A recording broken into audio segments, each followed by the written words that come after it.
Bueno, antes que nada, para empezar, me gustaría pedirles a las personas que están asistiendo, si pudieran ir descargando en sus teléfonos esta aplicación que se llama Slido. Con esta vamos a trabajar, vamos a tener un poquito de interacción ahí durante la plática. Para que la vayan descargando, la pueden descargar desde su tienda, ya sea para iPhone o Android, para que la tengan. Yo les voy a dar un código de descarga para que la vayan descargando ahorita, porque vamos a hacer unas pequeñas,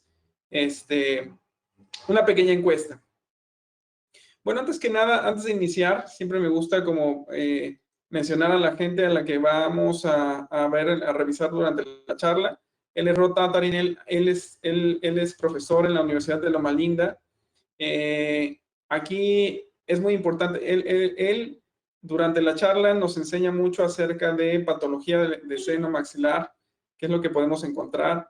Mohamed Fayad, que también él es endodoncista. Él fue el que habla mucho de patrones de destrucción ósea, que vamos a ver más adelante.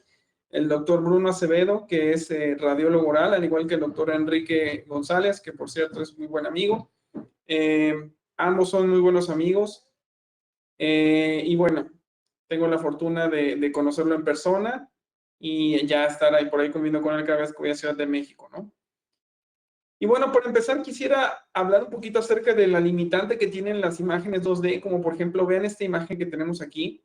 Es una imagen que pareciera que aquí ya se ve el truco, ¿no? Aquí el truco es que la botella está mucho más adelante de la imagen y estas dos personas están mucho más hacia atrás. Entonces pasa mucho esto mismo en radiología. En radiología pasa que tenemos imágenes que no son del tamaño que las estamos viendo o estructuras que se anteponen con otras y el diagnóstico puede verse o puede sufrir ahí en esos momentos, ¿no? Entonces, por ejemplo, el hecho ya de mudarnos hoy en día en endodoncia del 2D al 3D ya no es un lujo, sino una necesidad. Por ejemplo, les voy a mostrar este caso. Miren, en este caso, el paciente tuvo un trauma en el sector anterior superior. Entonces, el paciente refiere molestia en este sector anterior, ha ido o ha acudido a varios endodoncistas con una referente molestia constante. Él no identifica en la zona en el sector anterior cuál es el diente que le molesta. Sin embargo, como hubo un trauma, bueno, se piensa que el problema es pulpar, ¿no? Entonces, el paciente llega con muchas radiografías periapicales y entonces, bueno, aquí el paciente realmente no sabe qué es lo que tiene hasta que se le hace un estudio tridimensional. Vean, en este caso es un premolar que está erupcionando en piso de fosas. Cuando el paciente inmediatamente ve este tipo de imágenes, las expresiones del paciente son: doctor, a mí nunca me habían hecho esto, wow. Es algo que nunca me habían hecho antes y el paciente realmente esto lo aprecia mucho, lejos de pensar que nosotros tenemos, o al menos yo antes de adquirir un equipo de tomografía, tenía ese miedo, ¿no? De decir, híjole, ¿será o no será que el paciente no vaya a repelar por el costo? Porque ya de por sí, pues los pacientes se quejan, ¿no? Algunas veces de los costos. Pero cuando los pacientes ven estas imágenes, es un modo también de mercado para nosotros, ¿no? Esto es mercadotecnia, pero una mercadotecnia hasta cierto punto científica, porque el paciente se está llevando más de 1000 palabras que nosotros podemos decir está aquí en una sola imagen, ¿no? Entonces, las radiografías tienen muchas limitantes en el mundo del 2D. Esto es del doctor Bruno Acevedo, los que había presentado al principio. Fíjense, aquí, por ejemplo, si un diente, yo como protesista, llega conmigo y me dice, ¿sabes qué? Rehabilítame este diente, tengo un poste, ya tengo la endodoncia, yo necesito que me pongas las coronas, ¿no? Entonces yo tomo esta radiografía y veo esto. Ahora, si esto me lo mandan a mí como endodoncista, la primera pregunta que haría sería, ¿cuánto tiempo tiene la endodoncia? Entonces es una endodoncia que ya tiene mucho tiempo. Al haber hueso encima de la endodoncia, yo pensaría que lo que está acá arriba es una cicatriz apical, ¿no? Pero aquí no estamos seguros que esto esté angulado muy positivo o muy negativo. Entonces, si angularon positivo, esto no es la realidad, ¿no? En cambio, cuando tenemos una imagen en 3D, ven, por ejemplo, un corte sagital, podemos ver exactamente cuál es la localización de ese defecto óseo, como en este caso. Entonces vean cómo aquí el problema fue la angulación positiva que se tuvo del caso, y entonces lo que realmente está saliendo en la radiografía es el hueso por palatino. Entonces esto realmente necesita un retratamiento de endodoncia, ¿no? En estos casos, cuando se coloca el diente, es cuando empieza la molestia o el dolor. Entonces ahí esto es una lesión periapical, no es una cicatriz. Ahora vean este caso, fíjense, si ustedes se dan cuenta, este caso para retratamiento, me lo mandan, el paciente refiere tener cierta molestia para masticar, no es algo que lo imposibilite, pero tiene cierta molestia. Él dice que en la historia, él dice que cuando estaba masticando escuchó que algo tronó, pero pues que realmente no hubo gran molestia, ¿no? Entonces vean, por ejemplo, cuando yo mudo de una imagen 2D al 3D, aquí pareciera que hay algo en apical, ¿no? Pareciera que por aquí hay algo en apical, puede ser inclusive una osteitis condensante, pueden ser muchísimas cosas. Pero cuando yo tomo estas radiografías y mudo, vean, este es un corte axial, yo veo que hay un conducto que no se trata. Aquí esto pareciera como si fuera un objeto metálico, un poste. Pero lo que quiero que vean es la imagen en 3D. Esto definitivamente lo que el paciente escuchó que tronó fue el tramo apical de la raíz. Entonces vean, por ejemplo, aquí, esto es el ápice de la raíz y esto en la radiografía a duras penas se veía, ¿no? Entonces, mi plan de tratamiento da un giro totalmente de tratar a ese paciente por vía ortógrada a entrar a hacer, por ejemplo, a decirle, ¿sabes qué? Vamos a tener que hacer esto por vía ortógrada, pero también tenemos que entrar a cirugía, tenemos que hacer una retropreparación y remover la porción apical que está ahí. Entonces, esto, por ejemplo, también estos casos de retratamiento, en donde ya son casos que vienen tocados, vienen tratados, y vean, esto es algo que me pierdo, ¿no? Finalmente, vean, en este caso, yo aquí veo un conducto que no se trató, esto es un radix, aquí se ve perfectamente bien el radix, entonces, ahora yo planeo lo que voy a hacer con este paciente, y también este tipo de herramientas me dan ciertas opciones bastante útiles como esta, que es, me permiten navegar en tercera dimensión o hacerle una endoscopía al diente. Entonces, vean, puedo ver inclusive si ese radix está permeable en tercera dimensión, lo podemos ver, podemos entrar a las cámaras pulpares, podemos entrar dentro de los conductos para ver si realmente están permeables o no.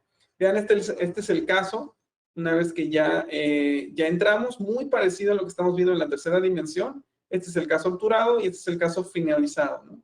Entonces, por ejemplo, en este caso era un radix entomolaris, es decir, un radix por la lengua, estaba por ahí, que es este, ¿no? Entonces, podemos tener resoluciones de casos mucho más predecibles. Por ejemplo, este otro que me mandan y me dicen, ¿sabes qué, Jorge? El paciente tiene dolor. Yo puse el puente hace mucho tiempo. Yo lo que quiero es que le hagas un retratamiento a través del puente y entonces el puente no me lo toques, ¿no? Aparentemente aquí por la angulación de la radiografía podríamos pensar que esto no está bien ajustado, pero bueno, podría ser por la angulación de la misma radiografía. Pero lo que realmente a mí me cambia la perspectiva del tratamiento es tener una imagen tridimensional, cosa que no veía yo aquí el poste que está perforando por palatino. Entonces vean el remanente estructural que tengo acá, muy poco, y esto precisamente me cambia totalmente el pronóstico y me da un giro al plan de tratamiento. Entonces aquí al paciente se le explica y le decimos, ¿sabes qué? Pues su pronóstico es malo y este diente pues es mejor que vaya o ahorre su dinero para hacer un implante. Y yo también, ¿no? Muchas veces, ¿cuántas veces no gastamos material en el romper el puente, el entrar y a la mera hora, ¿sabe qué? Pues esto no va a poder ser el tratamiento. Y a la mera hora cobramos, pues algo que no corresponde a lo que nosotros invertimos en el tiempo y en estar retirando tanto poste como el puente y demás. Entonces, esto prácticamente es como hacer una cirugía virtual exploratoria, que lo dice el doctor Rubén Rosas, ¿no? Entonces, generalmente el paciente llega un poco asustado o espantado de plano cuando llega al dentista, porque pues de plano el paciente, aparte de que ya tiene la cultura, o en la odontología hemos fomentado la cultura, de que la odontología es cara y no es una inversión y que es un producto que vendemos, pues el paciente siempre quiere garantías. Un producto, cuando tú lo compras, el paciente lo que pide es una garantía. Entonces, aquí estamos olvidando el lado biológico o el lado humano de la odontología, en donde nosotros tenemos tasas de éxito. Yo les pongo, siempre les trato de poner a los pacientes como en la referencia de la medicina, ¿no? Porque se nos olvida de pronto que la odontología es una rama de la medicina. Y ellos saben que nosotros no podemos, porque muchas veces preguntan, ¿cuánto me garantiza esto? Y digo, pues es que esto no es un producto. Nosotros lo que podemos hacerles es darle tasas de éxito, y esta tasa de éxito para endodoncia es tal, ¿no? Depende de si es un retratamiento, si está perforado, si no está perforado. Y entonces el paciente ya lo empieza a entender un poquito más. Y entonces cuando nosotros le pedimos estudios extra a un paciente, el paciente lo entiende mejor. Porque muchas veces el paciente también me dice, oiga, y con este estudio ya me va a decir qué es lo que tengo. Le digo, mire, si usted lo fueran a operar, preferiría que el cirujano tuviera una radiografía o una imagen en 3D. No, no, no, no, una imagen en 3D. Ah, bueno, pues es lo mismo. Pues es lo mismo. Entonces el paciente ya lo entiende mucho mejor. Yo creo que alguna vez a mí me preguntaron, oiga, doctor, pero, y fue precisamente una de las charlas de aquí de inteligencia dental acerca de, en cuanto al paciente, ¿no? El paciente que no tiene ese recurso para pagar un estudio extra. Miren, yo les digo, generalmente cuando el paciente puede pagar una pantalla, meses sin intereses, o cuando el paciente está acudiendo a un consultorio dental a hacerse un tratamiento de endodoncia, es un paciente que puede pagar un estudio. Entonces, yo veo, por ejemplo, veo médicos que antes de poder entrar con ellos piden un cierto número de estudios, inclusive más elevado que su consulta, ¿no? Y conozco gente que ha pagado hasta 5,000, 7,000 pesos antes de entrar a una consulta de un médico para poder que el médico le diga qué es lo que tiene. Y eso muchas veces no se logra, ¿no? Entonces, en un CBCT pasa lo mismo. Tenemos mucha más información del caso, tenemos un panorama distinto y tenemos mucho mejor comunicación del paciente, con el paciente. Ahora, otra cosa que se debe manejar es el lenguaje que nosotros ocupamos para comunicarnos con ese paciente, ¿no? Entonces, por ejemplo, el usar palabras como CBCT, tomografía axial computarizada, que ni siquiera esto es una tomografía axial computarizada, es una tomografía de haz de cono, o simplemente utilizar la palabra tomografía, ¿no? Esto el paciente lo toma un poquito, como, híjole, pues, ¿qué tendré? ¿O qué habrá por ahí? ¿O qué me habrá visto el doctor? ¿O para qué querrá una tomografía de mi diente, no? Entonces, generalmente esto lo cambiamos, estas palabras, por palabras muy coloquiales que el paciente puede entender, como por ejemplo, hacerle un estudio en tercera dimensión, necesitamos ver en tercera dimensión su diente, podemos hacer un escaneo, que esto se podría confundir a lo mejor con un escaneo intraoral, pero el paciente no sabe. Lo que tenemos que hacer es tratar de explicar al paciente que tenemos que ver en una tercera dimensión, que no nos está mostrando una imagen como una radiografía. Entonces, cuando mudamos de esto a esto, generalmente hasta la comunicación mejora, ¿no? Yo les decía, esto es como un marketing para el paciente. Podemos ver inclusive más de lo que veríamos en un estudio 2D, planear mucho mejor. Y el paciente generalmente lo que dice, oiga, doctor, ¿esa es mi boca? ¿Realmente esa es mi boca? ¿Eso es lo que hay adentro de mi boca? Entonces, esto, como les decía, esto lejos de ser también un estudio, es marketing para nosotros y para el paciente. Ahora, podemos encontrar muchas cosas. De hecho, lo que estoy enfocando la plática es encontrar ciertos tips en el diagnóstico que podrían confundirnos con lesiones periapicales, que son estructuras anatómicas normales, o algunos artefactos que podrían también confundirnos en el diagnóstico en tomografía, ¿no? Entonces, también en la tomografía nos brinda la ventaja de que, por ejemplo, la detección de lesiones apicales se van a desarrollar, o mejor dicho, van a verse mucho más rápido en una tomografía que en una radiografía. Una radiografía, para alcanzar a ver un engrosamiento del ligamento periodontal, vamos a tener que esperar mucho más tiempo que en una tomografía, porque aquí lo que tenemos es una alta sensibilidad. Y aparte, recuerden, este estudio se hizo ya hace bastante tiempo, fue estudios en reos, este es de Bender, en donde aquí él veía que para que una lesión pudiera verse en una radiografía periapical, tenía que haber una pérdida del 30 al 50% del mineral cortical para ver una lesión en radiografía. ¿Esto qué quiere decir? Que lo que estamos viendo en radiografía, realmente, si nosotros entramos a hacer una cirugía de esto, está mucho más grande. Entonces, ¿por qué? Porque acuérdense que la cortical tiene un alto contenido mineral y eso impide ver el tamaño real de la lesión, ¿no? Entonces, en tomografía esto no pasa. Ahora ven estos estudios que aquí está el doctor Shannon Patel. Ustedes saben que odontología, el factor estrés, pues es un factor bastante importante en la carrera. Entonces, vean aquí, por ejemplo, yo les decía, la tomografía es planeación. Entonces, aquí es un grupo de estudiantes en donde les enseñan un caso con solamente puras radiografías periapicales. Vean, el estrés que mostró ese grupo es de muy intenso a moderado, ¿no? Bastante, el 70%. Cuando los estudiantes ven el CBCT del mismo caso, el estrés baja de moderado a ligero. Vean, un 85% ligero y prácticamente el 10% no tenían estrés. Pero cuando les enseñan a usar un software de endodoncia y a manipularlo, entonces vean cómo el estrés cae de manera radical, de moderado a prácticamente no tener nada de estrés. Entonces, la planificación de un tratamiento también influye. Y no solamente la planificación, también el pronóstico. Por ejemplo, ven en este estudio en trauma, otra vez Shannon Patel. Aquí, si yo tengo un estudio, porque es lo mismo, básicamente es lo mismo, una radiografía preapical, un CBCT, y aquí les enseñan a usar el CBCT.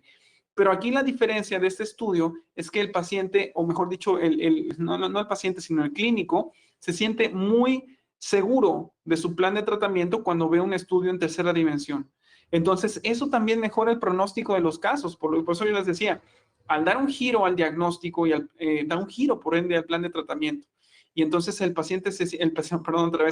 clínico se siente muy confiado acerca de su plan de tratamiento, muy diferente de cuando ve una sola periapical, ¿no? Entonces es, bueno, pues vamos a ver si esto funciona o no, pero realmente no sabemos a qué le estamos jugando, ¿no? Y por ejemplo, hablando ya, este es un estudio que se hizo para dientes con trauma dental. Hablando ya de trauma, aquí la literatura sugiere que cuando ustedes vean un trauma, por ejemplo, ustedes saben que cuando estamos hablando de trauma, tenemos fracturas de la corona, complicadas, no complicadas, las fracturas también de la raíz tercio cervical, tercio medio y tercio apical. Recuerden que cuando nosotros estamos hablando de fracturas horizontales, el peor pronóstico lo tenemos en cervical, exactamente aquí. ¿Por qué? Acuérdense que estamos más cerca de bacterias, ¿no? Y no tenemos entonces un buen soporte.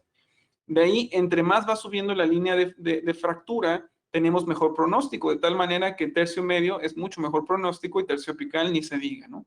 Entonces, aquí la idea, por ejemplo, es que se pidan tomografías o CBCTs de campo pequeño para este caso, ¿no? Para casos de fracturas o de trauma en el sector anterior superior, pues es mucho mejor pedir un tamaño pequeño.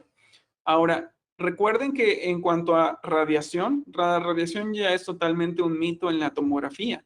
Entonces, cuando hablamos de radiación, recuerden que a nosotros nos enseñaron esta regla en la licenciatura o en la especialidad, que era la regla de Alara. Todos los consensos y todos los grupos de radiología hablan acerca de esta regla de Alara, que básicamente es radiar lo menos posible o lo más razonablemente bajo a un paciente, ¿no? Pero esto está cambiando últimamente y lo que cambia de Alara cambia a esto que es ALADA, es decir, es lo que es diagnósticamente aceptable. ¿Qué quiere decir? Que siempre la radiación va a justificar el diagnóstico y que generalmente en odontología esto de la radiación se lo aprendí a mi amigo Enrique González, esto es un mito, ¿no? Entonces, la radiación en los equipos que hoy en día trabajamos es realmente baja en odontología, porque muchas veces las personas piensan que la tomografía es igual a un ATAC, que eso es una tecnología para medicina, y que ahí realmente sí la radiación es importante, ¿no? Acá es prácticamente nada. Ahora vamos a hacer este ejercicio con Slido. Yo espero que ya lo hayan descargado. Quienes ya lo descargaron, voy a irles pasando una diapositiva, porque es interesante ver esto.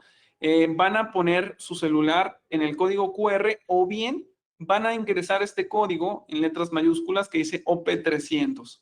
OP300. Entonces, van a ir ingresando ese código.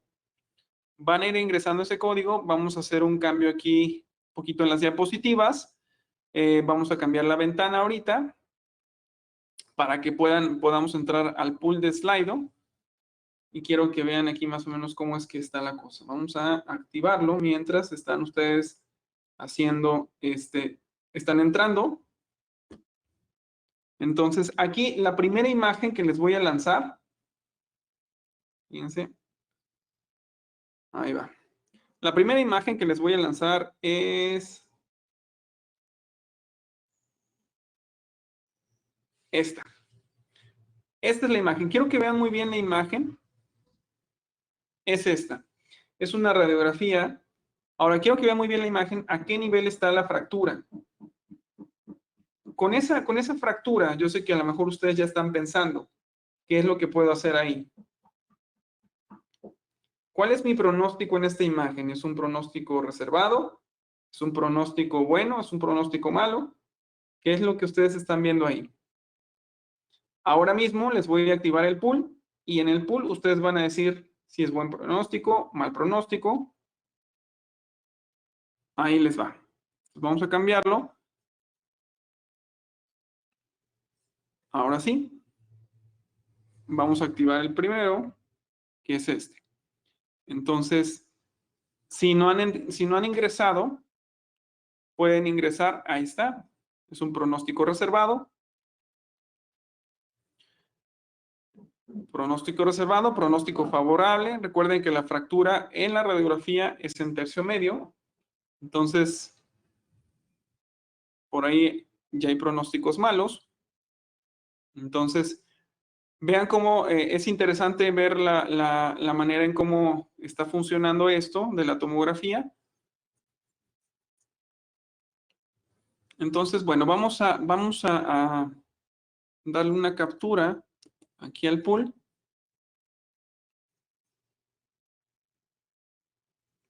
En donde el 72% me decían que el pronóstico es reservado. Ahora, yo lo que vamos a darle a la siguiente imagen es esta misma imagen que ustedes están viendo, pero en tercera dimensión. Entonces, vean, este es un corte sagital. Vean aquí, por ejemplo, ahora vean la fractura. No es una fractura horizontal, sino es una fractura oblicua. Entonces, vean esta porción, la porción que está en el lado palatino, está sin soporte. Entonces, si por ejemplo, si ustedes tienen en cuenta las fuerzas de la masticación van a pegar por palatino, este diente se va a terminar desalojando. La única manera que tiene de agarrarse es en esta parte, esta porción que es esta tabla por vestibular. Entonces, el pronóstico aquí no es bueno, el pronóstico es malo. Entonces, va cambiando, vean cómo nos cambia la perspectiva, ¿no? Acá tenemos otro, fíjense otra vez en la imagen. En este les voy a dar un poquito más de datos. La paciente llega conmigo porque tiene mucho dolor en la zona de los molares. Este es un 16. Entonces, aquí tiene mucho dolor. Lo único que refiere es dolor de cabeza, dolor irradiado y nada más. Entonces, a las pruebas, el que sale, el que está molestando, está molestando para masticar, el que está molestando a los cambios térmicos, es este que es el 6. Entonces, yo quiero que lo vean y me digan, así viéndolo con radiografía y con los datos que les estoy dando, cuál es el pronóstico que ustedes le dan a este órgano dentario. ¿Este órgano dentario tiene un pronóstico favorable, reservado o mal? Vamos a abrir otra vez el pool. En la siguiente pregunta es lo mismo, básicamente es el mismo, la misma radiografía. ¿Cuál es pronóstico favorable, reservado? Pronóstico favorable, tenemos ahí ya algunos que están con pronóstico favorable, algunos que dicen pronóstico malo. Vamos bien. Ok. Pronóstico reservado. Perfecto. Vamos a tomar una imagen de lo que están contestando para tener una referencia.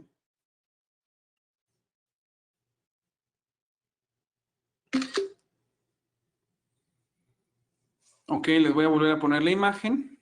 Pueden seguir contestando para que la sigan viendo. Ok. Entonces vamos a irnos a la tomografía de esa imagen. Ahora lo que quiero que vean es esto, ¿no? Vean cuando ya la vemos en la tercera dimensión, esto tiene un pronóstico totalmente malo. Vean, esta es una resorción interna de la raíz palatina. Entonces vean aquí, por ejemplo, este grado de destrucción que tiene. Esto prácticamente, pues tendría la paciente que ahorrar para un implante para, pues poder mantener el espacio ahí de sus dientes, ¿no? Vean, es una resorción bastante importante, ¿no? Este es el último caso. Vean, este caso llega conmigo con una inflamación bastante considerable en el vestíbulo. Y entonces, bueno, regularmente el paciente llega inflamado y cuando el paciente tiene postes y demás, yo lo que trato de hacer en mi consulta es remover los objetos metálicos de la boca antes de tomar la tomografía. En algunas ocasiones es viable, en algunas otras ocasiones no. Y lo voy a decir más adelante por qué. Entonces, aquí, por ejemplo, removimos el poste, ahorita van a ver la imagen en tercera dimensión, pero la paciente otra vez venía inflamada, venía manifestando dolor, diagnóstico necrosis pulpar, perdón, aquí no es necrosis pulpar, es tratamiento iniciado previamente, y absceso apical agudo, porque venía agudizado, es decir, venía con una inflamación en el vestíbulo. Entonces, aquí el pronóstico para este diente es favorable, es reservado o es malo. Voy a cambiar a la ventana y les voy a poner lo mismo. Ese es el pool. Aquí está. ¿Cuál es el pronóstico de ustedes para ese diente que trae este poste, ¿no? Es pronóstico malo, tenemos reservado, tenemos favorable. Este es el último diente que vamos a ver en el pool.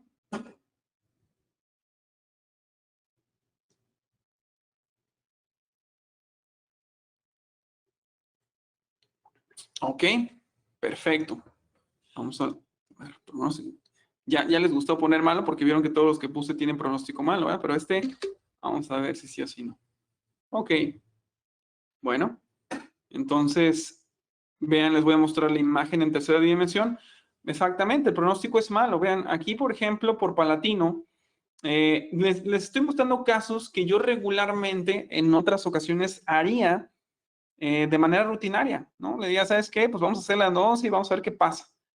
Pero ahora, ya que tenemos esto, el paciente sabe, y le digo, ¿sabes qué? Mira, puede pasar esto, puede pasar el otro, y tú sabes, ¿no? Finalmente aquí el paciente ve la imagen, el doctor sabe qué, mejor ahorro para mi implante, vean en lo delgado que está la pared porlingual. Aquí inclusive ya hay un rasgamiento, está fisurado aquí, una pérdida ósea importante por el paladar. Entonces, pues el paciente ya él decide qué hacer, ¿no? Entonces vean cómo estos estudios de Jonathan Lee y Lau Kim hablan acerca o proponen un giro en el plan de tratamiento en un 62 a 70% de los casos. ¿Qué quiere decir? Que cuando ustedes ven una imagen en tercera dimensión, hay un cambio entre un 62 y un 70% de los casos. O sea, su diagnóstico va a cambiar. Por ejemplo, vean este caso. Este otro caso en donde mandan una tomografía y dicen, el paciente tiene dolores en esta zona. Jorge, ¿qué es lo que está pasando acá? Cuando vemos el estudio en tercera dimensión, lo que primero ven mis ojos es, bueno, aquí falta un conducto. Yo como endodoncista, lo primero que trato de ver es, bueno, falta un conducto, pero finalmente en esta imagen hay muchísima más información que solamente ese conducto. Entonces les voy a mostrar el recorrido, por ejemplo, en la tomografía, y ahí justamente me voy a detener porque lo que quiero que vean es una imagen que está saliendo precisamente en los 3 planos del espacio. En este punto, ahí está. Fíjense. Esta imagen que ustedes están viendo acá, esta imagen que ustedes están viendo acá, ¿qué es esto que está pasando acá? Recuerden que cuando tenemos una tomografía, es muy importante conocer un poquito más de anatomía para saber qué es lo que está pasando acá. ¿Qué es esto? Esto generalmente, bueno, o mejor dicho, esto es un ganglio. Es un ganglio calcificado que está saliendo en la tomografía. Ahora, ¿esto debo reportarlo o no debo reportarlo? Porque nuestros ojos como clínicos siempre es enfocarlos en el diente. Entonces, la idea es tomar estos cursos de actualización en tomografía para conocer un poquito más de anatomía, conocer un poquito más lo que podemos ver o los alcances que podemos tener en un CBCT, aparte de esto, ¿no? De poder ver los 3 planos del espacio. Y es bien importante, si yo no les hubiera dicho que esto es un ganglio, ustedes generalmente lo hubieran obviado, ¿no? En un estudio, obviamente yo sé que hay gente que sí lo ha visto o que sí lo vio, pero recuerden esto muy importante, lo que tu cerebro no conoce, tus ojos no pueden verlo. Entonces, ahora que ya sé que esto es un ganglio, viene la siguiente pregunta. ¿Cuánto mide un ganglio de manera normal, ¿no? ¿Cuánto es anatómicamente, ya conocí un poquito de anatomía, cuánto debería de medir un ganglio de manera normal? Bueno, aquí, según la literatura, vean, vamos a medir aquí el diámetro del ganglio, vamos a medirlo, y vamos a ver, ahora la pregunta es, una vez que ya tenemos la medida, que es 13.72, ¿cuánto debe de medir de manera normal? Pues según la literatura, un ganglio no debe medir más de 10 milímetros de diámetro. Entonces, este ganglio está más ancho, tiene un diámetro mayor. Esto se tiene que reportar en una tomografía y canalizarlo con el especialista adecuado. Aquí viene otro dicho que dice, aún habrá más que tus ojos no pueden ver. O sea, es decir, siempre hay algo que muchas veces el diagnóstico está ahí enfrente, eso es lo más frustrante algunas veces en tomografía. Y por ejemplo, ven en estos casos en donde tenemos estas sombras radiolúcidas atrás de los dientes anteriores. Estas sombras radiolúcidas podrían ser, por ejemplo, en este caso, entre ambos centrales. Yo sé que ambos, ya mucha gente lo está pensando. Entre los centrales tenemos el conducto nasopalatino. Pero en los laterales, como en estos casos, me lo manda la referidora porque me dice, ¿sabes qué, Jorge? Hay una sombra radiolúcida atrás del lateral y yo creo que esto puede ser un conducto lateral, así que necesito que hagas un retratamiento. En estos casos, se hizo el retratamiento porque aquí, bueno, la endodoncia sí estaba pobremente conformada y se iban a cambiar las coronas. Ese es el plan de tratamiento. Esto estaba sintomático. Pero se hizo el retratamiento. Efectivamente, la gutapercha estaba contaminada. Pero lo que quiero mostrarles es que estas estructuras anatómicas, yo le comentaba a la referidora que, perdón, mejor, ya lo dije, son estructuras anatómicas. Esto se llama canales sinuosos o canal sinusal. El canal sinusal recorre un trayecto desde el borde lagrimal pasa al ladito del seno maxilar y va a desembocar atrás de los anteriores laterales superiores. Entonces, estos, por ejemplo, en cirugía son muy importantes. Cuando vamos a hacer una cirugía, tener en cuenta esas estructuras anatómicas es bastante importante. Inclusive si vamos a hacer un injerto óseo, es bastante importante tener en cuenta estas estructuras anatómicas, ¿no? Esto está reportado ya en la literatura. Vean, por ejemplo, cómo el agujero nasopalatino está en el centro y estos canales sinuosos, pero canales sinusales, están exactamente atrás de los incisivos laterales. Esto pareciera que fuera una lesión lateral o una lesión en apical. Entonces yo le comentaba a la referidora, mire, vamos a hacer los retratamientos, pero esto no es una lesión, esta es una estructura anatómica y generalmente esto no va a ver usted que cicatrice, ¿no? Entonces, muy contrario a cuando vemos este tipo de lesiones en el área de los premolares o molares. Aquí sí, por ejemplo, esto es aquí había un tracto sinuoso, esto sí es como tal, un conducto lateral que está generando una lesión aquí al lado de este premolar. Vean, inclusive hacemos el retratamiento y vean cómo ya al paso de 3 meses esto está cicatrizando, ¿no? Una vez hacemos el retratamiento, colocamos el endoperno o el endoposte y vean la diferencia de esto a esto. Esto sí está cicatrizando. Entonces, es bien importante empezar a estudiar esto que es la anatomía en tercera dimensión con cursos de imagenología que nos van demostrando o nos van enseñando la anatomía, como les decía, en tercera dimensión, porque es muy diferente la anatomía que nosotros aprendimos en el pregrado o en el posgrado, que fue inclusive una anatomía en libro, una anatomía en 2D, y en algunas ocasiones cuando teníamos suerte teníamos un cráneo por ahí, pero no siempre teníamos este lujo de tener la educación de la anatomía en tercera dimensión. Entonces, hablando ya un poquito de tomografía, recuerden que el CBCT, que nosotros ocupamos, que es la tomografía de haz de cono, tiene estos 3 planos del espacio, que es el plano coronal, el sagital, el axial y una reconstrucción volumétrica. Recuerden que la reconstrucción volumétrica es un conjunto de algoritmos matemáticos. Entonces, todo lo que vemos nosotros en reconstrucción volumétrica no quiere decir que esté presente en el paciente, no todo. Entonces, tenemos que tener en cuenta que hay en estructuras finas, por ejemplo, aquí hueso unguis, si queremos hacer un diagnóstico para estructuras finas, esta reconstrucción volumétrica algunas veces no funciona, puesto que dependemos de los algoritmos del equipo. Entonces, nuestro diagnóstico tiene que ser basado en los 3 planos del espacio y después esta reconstrucción volumétrica, compararla con esto. Si nosotros lo que vemos acá aparece acá, pues nos sirve como un medio de comunicación con el paciente bastante efectivo. Pero, por ejemplo, en algunas ocasiones, como en este caso, el doctor Rubén Castilla, buen amigo, me manda una tomografía y me dice, ¿sabes qué, Jorge? Pareciera que en los 3 planos del espacio veo una pérdida de hueso cortical importante. Aquí mi paciente se fracturó las coronas y pareciera que esto es una fisura. Le dije, ¿sabes qué? Puede parecerlo, pero si aparecen los 3 planos del espacio, tienes que hablar con la paciente. Recuerda que esto es una reconstrucción volumétrica y aquí puede haber errores de los algoritmos matemáticos y esto puede estar o puede no estar. Entonces, lo que te queda aquí es platicar con la paciente, decirle que lo que tienes que hacer es, ya que estás confirmando que la sonda se va en ese punto, si la paciente aún no se convence, tienes que enseñárselo y tienes que hacer una cirugía exploratoria para enseñarle tú que realmente eso está presente ahí. De otra manera, como la paciente no está en oclusión, no tiene coronas y no le duele, pues entonces cuando le pongan la corona te va a echar la culpa a ti. Entonces, lo que él hace es precisamente hacer la cirugía, mostrarle a la paciente esa fisura, esa fractura, y hasta ese momento la paciente se convence, ¿no? Entonces, recuerden que tenemos los 3 planos del espacio, solamente como repaso. El plano coronal es como si estuviéramos viendo al paciente de frente. El plano sagital es como si lo estuviéramos viendo de lado. Y el plano axial es un plano que lo estamos viendo de arriba para abajo.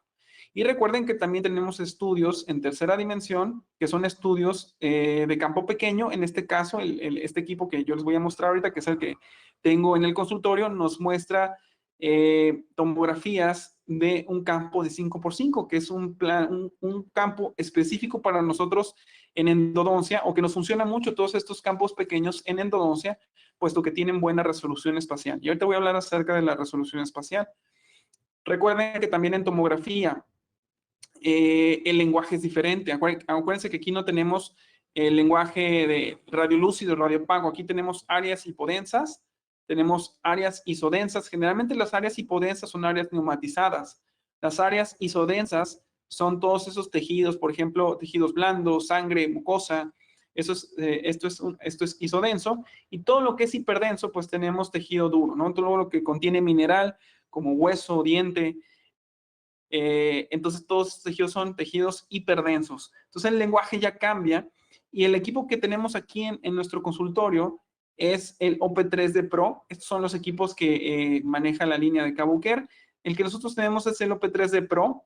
Este es el equipo que está funcionando aquí en mi consultorio, que tiene ahí para trazados palométricos. Es un gabinete, pero bueno, yo en exclusiva para hacer tomografía, ¿no? En este caso 5x5. Sin embargo, el gabinete está abierto al público para todo tipo de estudios. Y quiero hacer en esta última parte de la charla un poco de énfasis, mejor dicho, de la mitad de la charla, porque vamos como a la mitad, un poco de énfasis en algunos puntos muy importantes en cuando ustedes van a hacer una toma de una tomografía. ¿Qué es lo que tengo que tomar en cuenta cuando estoy viendo una tomografía o cuando voy a pedir una tomografía? Recuerden que muchas veces cuando ustedes van a pedir una tomografía, las personas que están en el gabinete, en algunas ocasiones no son técnicos radiólogos, no son dentistas, son personas que aprenden a hacer el 1, 2, 3. Entonces, si ustedes no saben o no sabemos cómo ordenar una tomografía de manera adecuada, el resultado puede ser poco alentador para el diagnóstico o poco bueno, ¿no? Entonces, la idea de estos cursos es precisamente ver en qué casos, por ejemplo, yo tengo que ordenar la tomografía con ciertos parámetros del equipo. Entonces, vamos a empezar a hablar acerca de algo que se llama resolución espacial. Y básicamente la resolución espacial es la capacidad o de una modalidad de diagnóstico para generar una imagen, ¿no? Y entonces vamos a empezar a hablar acerca de dos palabras muy importantes, una que es el voxel y otra que es el field of view o bien el campo de visión. Entonces vamos a empezar a hablar de voxel. El voxel es la unidad de la tomografía. Recuerden que cuando hablamos de una imagen 2D, el píxel es la unidad de la fotografía. Por ejemplo, si ustedes van a comprar un celular y se dan cuenta que tiene un alto pixelaje, pues entonces es una imagen que van a poder ustedes agrandar, achicar sin que sufra ese pixelaje. En el voxel pasa lo mismo. Lo que pasa es que aquí tenemos un cubo perfecto, es un cubo isotrópico, que todos sus lados miden exactamente lo mismo. Si nosotros transpolamos esto del voxel y píxel, más o menos vamos a ver esto. Ahora, ¿de qué depende la resolución espacial? Fíjense, la resolución espacial depende del tamaño del voxel que va a dictar el grosor del corte.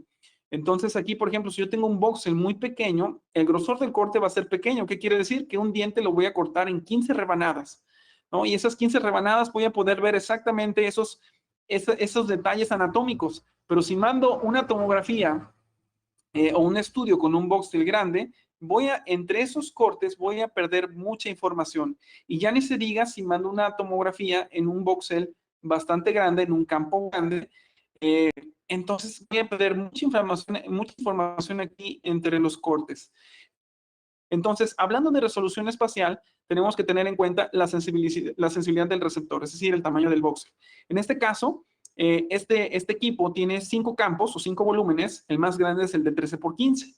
Por ejemplo, si ustedes ordenan una tomografía de 13x15 para querer ver algo en endodoncia, el tamaño del voxel va a ser de 0.32 milímetros, que quiere decir que vamos a tener una imagen bastante granulada para ver detalles finos. En cambio, si envío una tomografía en campo 5x5 con tamaño de voxel 0.085 micras, Vean es la misma imagen, mismo paciente, diferente campo. Entonces vean cómo la calidad de la imagen final va a sufrir, por lo tanto el diagnóstico también va a sufrir si no mandamos una indicación adecuada. Por ejemplo, en este caso, miren, es el mismo caso que les presenté. En este caso, mi paciente llega y me dice, él ya sabe que yo tengo un tomógrafo aquí, pero llega con su mami y me dice, ¿sabes qué? Yo ya traigo la tomografía, entonces lo que quiero es que, por favor, la cheques y hagas un diagnóstico. Entonces yo dije, bueno, con mucho gusto vamos a checar la tomografía. Entonces, el peor error que podemos hacer es intentar agrandar la tomografía de campo grande para poder obtener un diagnóstico en esta zona. Aquí, vean lo que pasa cuando yo agrando esa zona, prácticamente hay una distorsión. Esta tomografía a mí no me sirve. Entonces, lo que tenemos que hacer, ya le explico al paciente, mira, tenemos que tomar otra tomografía de campo pequeño en donde podemos elevar la resolución espacial porque vamos a seleccionar un tamaño de voxel muy pequeño. Entonces, eso hace que el tamaño del corte sea más pequeño y tengamos mejor resolución espacial. Entonces, vean la diferencia como cuando tomamos una tomografía o cuando ordenamos una tomografía de campo pequeño con el voxel más pequeño, entonces nuestra capacidad de diagnóstico incrementa bastante, ¿no? En este caso hablamos con la paciente, le explicamos los pormenores del asunto y aquí ella acepta o no acepta el tratamiento. En este caso, si lo acepta, sabe qué es lo que podría pasar o lo que tendríamos que hacer si esto fracasa. Y entonces la paciente con esa advertencia se va con su tratamiento, ¿no? Otro punto muy importante es la calidad de las rayos X. Y aquí voy a hablar de kilovoltaje y miliamperaje. Fíjense, el kilovoltaje y miliamperaje, como nos lo enseñaron desde hace mucho tiempo, esto es del libro de Academy, el kilovoltaje y el amperaje, el kilovoltaje es la fuerza de empuje del fotón. Y el miliamperaje es la cantidad de fotones que sale del cabezal. ¿Qué quiere decir? Esto que ustedes están viendo, el miliamperaje, lo pueden modificar ustedes al momento de requerir una toma. En algunas ocasiones, el gabinete les pide o les cobra extra por modificar el miliamperaje. ¿Por qué? Porque al modificar la cantidad de fotones que sale del cabezal, pues el cabezal se calienta más. Entonces, esto sufre o hace que la cabeza del equipo se gaste más. Entonces, obviamente, acorta la vida del equipo. Pero ¿de qué me sirve, por ejemplo, pedir el miliamperaje aumentado? Fíjense, tenemos algo que nos puede distorsionar el diagnóstico, que se le conoce, según John Academy, como beam hardening. El beam hardening es el famoso destello que nosotros vemos dentro de un, por ejemplo, un conducto o en una restauración que es metálica, una corona metálica o hasta en un implante. Pero ¿en qué radica que por ejemplo, en un poste esto tenga más destello, en gutapercha menos y en un implante casi no? Ustedes pueden ver tomografías con la boca llena de implantes y pueden ver que esto no tiene ese destello. En cambio, ven postes colados y tiene un destello espantoso, ¿no? Entonces, aquí lo que tiene que ver es con el número de masa atómica.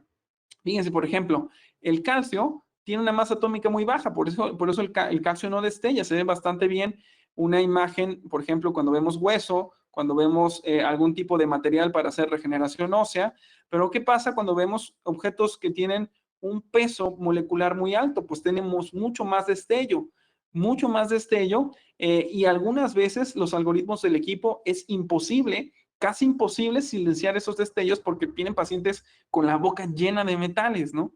Entonces, ¿de qué depende de qué tan mal se ve esa tomografía? Pues depende de cuántos materiales, de los materiales, del tipo de material, cuántos materiales tengan en la boca y también es muy importante, como lo había dicho ya ahorita, los algoritmos de reconstrucción del equipo, que ahorita vamos a hablar de ellos, porque de ellos también depende que también eso se pueda silenciarse al momento de obtener la toma. Este estudio me gusta mucho porque precisamente se hizo en el OP300, que es el OP3D que nosotros tenemos acá. Fíjense, ¿qué es lo que más destella dentro de la boca? Tenemos postes de fibra, gutapercha, postes metálicos y otros materiales intraconducto. Generalmente también tenemos esas coronas de metal. Entonces, el elevar el miliamperaje también ayuda a silenciar estos materiales. Ahora vean, en este estudio lo que hacen es que tenemos de este lado aquí un grupo donde no hay material. En ese grupo donde no hay material tenemos gutapercha, tenemos postes metálicos y tenemos postes de fibra.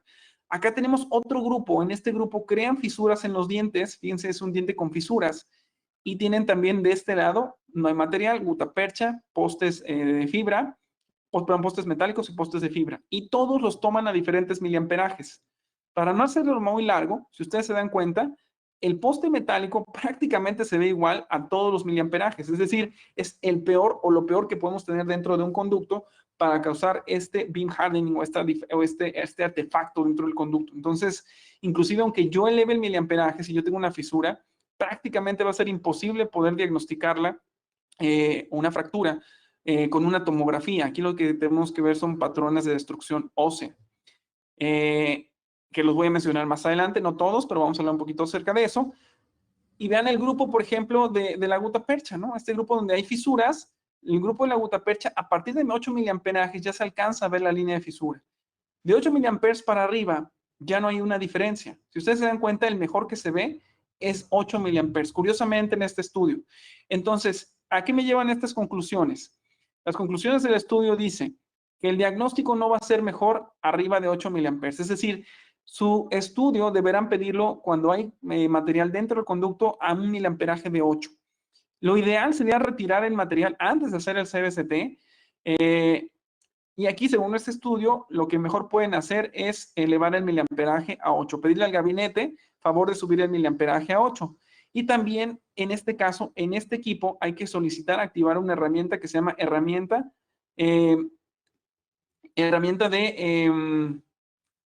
es un silenciador de artefactos metálicos. Entonces, aquí, vamos a verlo más adelante, es parte de los algoritmos de reconstrucción del equipo. Entonces, tienen que tener en cuenta aquí otro punto muy importante, que es los algoritmos de reconstrucción. Ya los habíamos dicho. Este que es la herramienta MAR, que es la herramienta de reducción de metales y artefactos. Vean, esas son 2 tomografías de la misma paciente.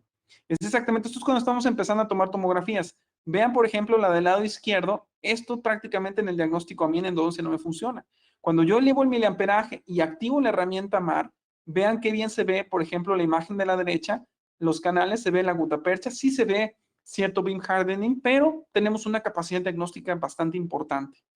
Entonces, esto funciona mucho mejor en mi clínica que hacerlo sin herramienta. Vean cómo, por ejemplo, el hecho de cómo ordenar una tomografía puede alterar o no mi capacidad de diagnóstico. Otra cosa que nosotros debemos de reconocer en los errores de la toma es esto. Fíjense, esto es motion artifact, o por ejemplo, esto es el movimiento. Si el paciente se mueve durante la toma, van ustedes a ver estas líneas que atraviesan, que son líneas verticales en un corte axial, y también van a salir estas imágenes dobles. Imágenes dobles. Vean estas líneas que están acá, estas líneas que salen aquí verticales en un corte coronal. Este es un paciente, por ejemplo, complicado. Es un paciente que se está moviendo durante la toma, pero también es un paciente que tiene bastante corona, bastante metal dentro de la boca. Entonces, aquí estamos lidiando con el movimiento del paciente y con el beam hardening. Muchas veces, si nosotros no identificamos estos errores, no podemos pedirle al gabinete que repita la toma. Entonces decimos, híjole, la tomografía no sirve, ¿no? Esto no me sirve para el diagnóstico. En cambio, vean, por ejemplo, cuando se hace un estudio, de este lado, aquí es como salió la primera vez. Aquí se repite el estudio, vean, cuando un paciente se mueve, generalmente aquí en el gabinete, la gente que me ayuda, que son chavos bastante entrenados, aquí por ejemplo el doctor Cristóbal me ayuda mucho a hacer toda esta parte, la doctora Paola, de mandarme estos videos, que yo la verdad es que a veces no tengo el tiempo, pero vean, por ejemplo, parece una doble imagen. Esto parece una doble imagen, pareciera que aquí está otro poste o otra gutapercha, pero vean cuando el paciente no se mueve, o cuando indicamos al paciente no moverse, entonces vean cómo esta imagen sale bastante limpia. Vean la diferencia y el contraste. Aquí está, podemos tener muy bien los contornos de ese premolar, ¿no? Entonces, tiene mucho que ver en cómo se haga la toma y también los algoritmos de reconstrucción del equipo.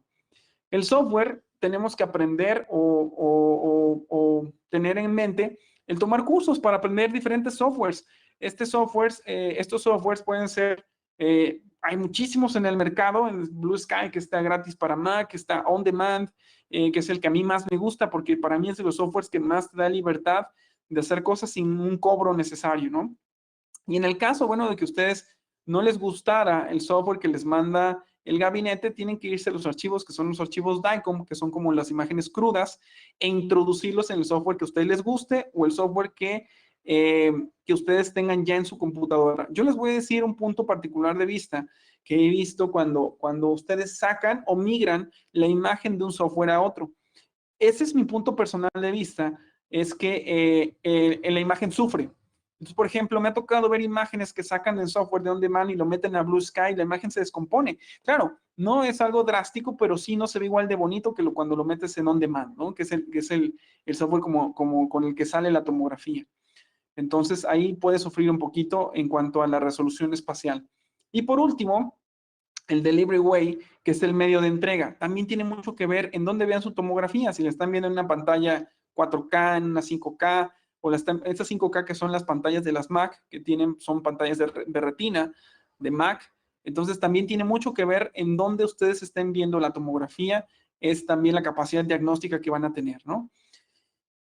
Y esto ya habíamos hablado acerca del voxel, ahora vamos a hablar del tamaño del campo. Acuérdense que este equipo yo les había mencionado que tiene 5 campos. El que funciona para nosotros es el 5x5, ya lo había mencionado, que tiene un tamaño de voxel de 0.085 milímetros o 0.85 micras y tiene 588 cortes. Si ustedes ven, este tamaño de voxel funciona para endodoncia, para fractura, ya lo habíamos dicho, para implantes en este sitio, para extracciones de terceros molar. De hecho, si quiero evaluar el espacio del ligamento periodontal, si por ejemplo hay anquilosis, necesito tener un tamaño pequeño, un voxel pequeño, un campo pequeño para poder evaluar ligamento periodontal.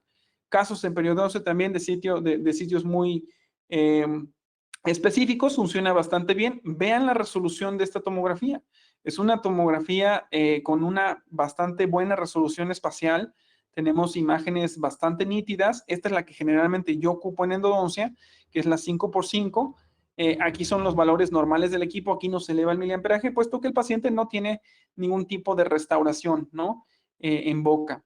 Entonces, vean cómo son imágenes bastante nítidas. También funciona el 5x5. Vean, por ejemplo, cuando tenemos sospecha de fractura de un poste. Este es un tip que yo les voy a dar. Si ven postes largos, postes metálicos, recuerden que los postes largos tienden a fracturar las raíces en apical. Por eso es que ya ahora se dejaron de poner estos postes que son larguísimos, ¿no? Tienden a fracturar las raíces en apical. Entonces, lo que hacemos aquí es que lo cobramos como tomografía y media. Es que hacemos dos tomografías. Hacemos una tomografía sin carga y la otra ponemos a morder al paciente y le metemos carga. Entonces, vean cómo aquí esto es con carga y sin carga. Generalmente esto lo hacemos para diagnosticar fracturas o sospechas de fracturas a nivel apical cuando metemos un paciente con carga o sin carga en la tomografía. Entonces, esto lo cobramos como una tomografía y media. Y ya hablando, esta es la porción final, ahora sí, de la plática o de la charla, acerca de fisuras y fracturas. Vean, esto de fisuras y fracturas es algo bastante interesante porque muchas veces nosotros no vamos a poder ver esa fisura en una tomografía. En algunas ocasiones sí. ¿Cuándo, según esta literatura, podemos verla? Cuando tenemos una separación de 0.2, eso se considera una fisura o un crack. Pero cuando tenemos ya una separación de 0.4, eso ya se considera una fractura, ya hay un fragmento separado. Y en esas ocasiones ya es visible. Ya es mucho mejor, ya es mucho más fácil que nosotros lo podamos detectar. De otra manera es bastante complicado, ¿no? Este que fue Mohamed Fayad, yo les enseñé al inicio una foto de Mohamed Fayad, fue un endodoncista que nos enseñó a detectar los patrones de destrucción ósea en tomografía. Ven esto, cuando vemos una línea de fisura y de pronto no podemos ver hasta dónde llega, él dice, tomen una tomografía y en el corte axial van a ver como si aquí hubiera entrado un cuchillo. Aquí lo que quiere decir es que la cresta se está perdiendo o está migrando porque a lo largo de la fisura está llena de antígenos. Hay antígenos, por lo tanto el hueso está migrando. Entonces, esto nos da una idea de ver hasta dónde está llegando esa fisura en la tomografía. Es muy diferente ver esto a ver un problema periodontal. Vean, el problema periodontal ya no se ve como un corte agudo, esto se ve como si fuera una cazuela de hueso aquí. Diferente cuando tenemos una fisura. Una fisura lo tenemos como un corte agudo, en un corte sagital y en un corte axial lo tenemos como un corte aquí como si fuera una media luna. Entonces los radiólogos lo que dicen es, centra tus ojos no en el diente, sino en estos patrones de destrucción ósea. Fíjense, aquí tenemos estos dos por mesial y por distal, tenemos estos dos patrones de destrucción ósea. Esto se manda a extraer y cuando ya se van a extraer, vean cómo sale el diente, ya partido prácticamente de esas dos zonas, ¿no? Esto es quizás por las mismas fuerzas que hizo el cirujano al hacer la extracción. Ahora lo que quiero que vean es este diente respondía necrótico, tenemos aquí, hacemos un CBCT de 5x5 y lo que quiero que vean es el estado del hueso en esta zona. Si ustedes se dan cuenta cómo cambia el diagnóstico cuando vemos esto, vean aquí se ve perfectamente bien este patrón de destrucción ósea, hasta dónde llega este hueso. Hoy en día esos órganos dentarios se pueden salvar y se pueden quedar en boca con ciertas restricciones que no voy a mencionar porque esto es una plática totalmente aparte, es una plática de yo creo que otra hora más y si no es que es más porque viene todo lo nuevo que viene acerca de patrones de destrucción ósea y cómo se pueden mantener en boca estos dientes. Este es el caso, vean, este es el mismo caso, está la línea de fisura, el conducto distal estaba necrótico, los conductos mesiales estaban vitales todavía, había cierta vitalidad. Y bueno, aquí todo este caso se puede quedar en boca con ciertas restricciones. Este es otro, fíjense, este es otro y precisamente lo hice hoy en la mañana. Vean esto, por ejemplo, si ustedes ven esta lesión, es una amalgama bastante pequeña, vean, acá hay una lesión, el diente está sufriendo. Ahora, la vista que no podemos tener en la tomografía, se las voy a enseñar, o una radiografía, perdón, es esta. Vean, aquí está la línea de fisura y la voy a trazar, que es esta. Entonces, aquí debería salirme un patrón de destrucción ósea por bucal. Esto no lo puedo ver en una radiografía.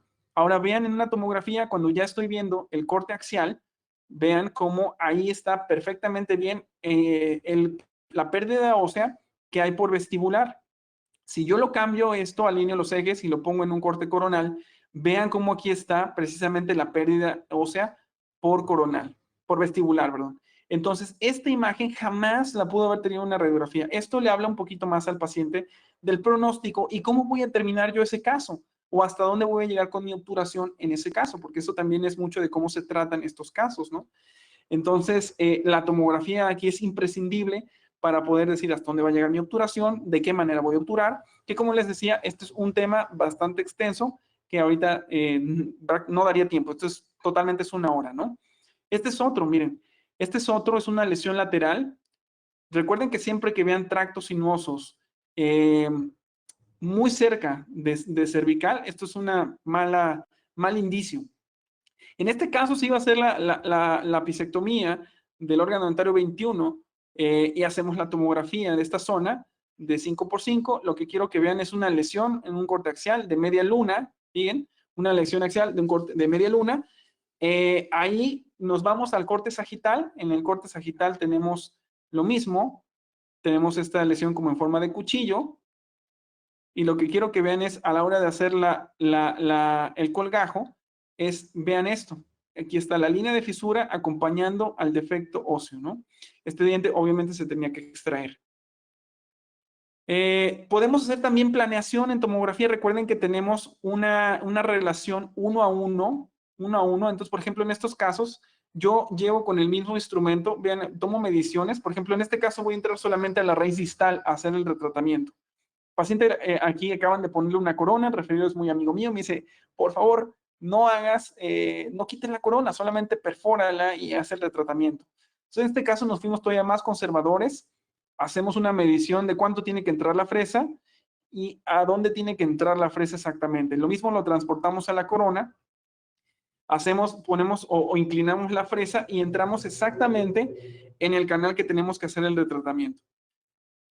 Hacemos el retratamiento y entonces ahí está, paciente asintomático ya. Obviamente aquí el diagnóstico fue absceso apical agudo. Controlamos toda la parte de la inflamación, la infección del paciente y se obtura en una cita más. Esto se manda al referidor a que lo termine de sellar. Y por último, voy a hablar acerca de esto que es la patología en seno, que esto es de Roth-Tatarin. Fíjense, él clasificó en tomografía. ¿Cómo podríamos llamarle esto? Esto, que ustedes están viendo un engrosamiento del periósteo del seno, se conoce como osteoperiostititis. Y aquí tenemos también mucositis. Esto es el engrosamiento de la membrana de Snyder en el seno. Y podemos tenerlos, en algunos casos, mezclados. Podemos tener osteoperiostititis, como en este caso, podemos tener mucositis o podemos tener una mezcla, osteoperiostititis con mucositis. En algunos casos también podemos encontrar esta patología que es sinusitis maxilar. Recuerden que la sinusitis maxilar generalmente, no siempre, esto según Bruno Acevedo, generalmente la sinusitis maxilar abarca solamente un seno maxilar. Cuando tenemos un problema bilateral, podemos pensar que es un problema de origen viral. ¿no? Cuando es unilateral, pensamos que es un problema de origen infeccioso como la sinusitis. Vamos a ver ahorita más adelante, eso se ve como unas burbujas. Y en este caso, por ejemplo, vean cómo aquí este paciente, bueno, mejor dicho, el referido me dice, oye, ya puse las coronas, ya traía endodoncias, no las vi tan mal y no tenía dolor, pero pongo las coronas y empieza con dolor el paciente. Entonces hacemos la tomografía, vean el corte axial, que grábense esto, el corte axial es el corte que rige a la tomografía. El corte axial, aquí, por ejemplo, vean, en ambos dientes habían dejado conductos. En el distovestibular, perdón, en el 7 dejaron, en el 27 dejaron el distovestibular y en el 6 dejaron el famoso MB2. Entonces, aquí voy a regresar un poquito para que alcancen a ver. Ahí está el MB2 sin tratar. MB2 sin tratar. Aquí está. Justo aquí. Entonces, aquí lo que hacemos es otra vez perforar las coronas y hacer el retratamiento. Vean aquí, por ejemplo, tenemos engrosamiento de la membrana de Snyder considerable. Aquí tenemos, esto se conoce como mucositis y osteoperiostititis. Aquí está. En estos casos, nosotros obturamos, hacemos la endodoncia en 2 sesiones. Y entonces, en la segunda sesión, cuando terminamos el caso, hacemos una tomografía y vean cómo la mucositis se controla. En estos pacientes, generalmente dicen, doctor, es que yo no me había dado cuenta, pero antes de que usted me hiciera el tratamiento, yo no podía respirar bien de ese lado. Y ahora que ya me lo hizo, respiro mucho mejor. Pues eso tiene lógica, ¿no? Porque finalmente la mucosa estaba ocupando un lugar en el espacio en el seno, o la mucositis. Esto es un caso diferente. Fíjense, este es un caso en donde la paciente se quejaba de dolores de cabeza. Le iban a hacer un tratamiento de endodoncia en esta zona porque su dolor era un dolor punzante. La paciente tenía un poco de movilidad debido a la ortodoncia que estaba llevando. Y entonces, vean, este es el caso. A mí se me hizo bastante raro porque la salud o la higiene oral de la paciente era bastante buena. Entonces, estuvieron a punto de meterle una fresa ahí, pero el endodoncista afortunadamente se contuvo y dijo, ¿sabes qué? Mejor vamos a derivarlo. De hecho, el pretexto del endodoncista fue mandármelo a mí porque como yo tenía microscopio, puede ser un acceso más conservador. Entonces, cuando yo la reviso y hago las pruebas, esto sale totalmente normal. Entonces, aquí, por ejemplo, vean, hacemos la tomografía y esto es lo que quiero que vean. Esto es sinusitis. Acá hay un pólipo en el seno del lado derecho. Este es el seno del lado izquierdo. Esto es un pólipo, pero esto claramente es un problema sinusal que no tiene absolutamente nada que ver con un problema dental. Pero finalmente el dolor se refiere a dientes. Esto es antes de que yo tuviera el equipo aquí en mi oficina. Pero bueno, estos son algo que nosotros podemos diagnosticar con la tomografía. Vean, tenemos inflamación general del seno. Esto generalmente también lo podemos encontrar en pacientes que tienen alergias o pacientes alérgicos. Inflamación general de la membrana de Snyder también puede dar dolor a dientes y no ser dental. Aquí hay que hacer bien el diagnóstico diferencial. Aquí tenemos inflamación localizada. Esto sí es una mucositis causada, vean, por una endodoncia que no está funcionando. En cuanto ustedes hacen el retratamiento, esta mucositis tiende a bajar. Tenemos aquí problemas sinusales o problemas de sinusitis. Vean aquí como en estos volúmenes más pequeños se ve bastante bien el burbujeo que yo les decía en el seno, ¿no? Esto es agua dentro del seno y esto también puede causar dolor a dientes. Se puede ver bastante bien en tomografía. Esto es un quiste residual. Generalmente estos se dan cuando se hace una extracción de un diente y se proyecta tejido al seno, pues el seno lo encapsula y se forma un quiste residual. Esto también da dolor a dientes y se tiene que quitar o hacer la sección de este quiste por un cirujano maxilofacial.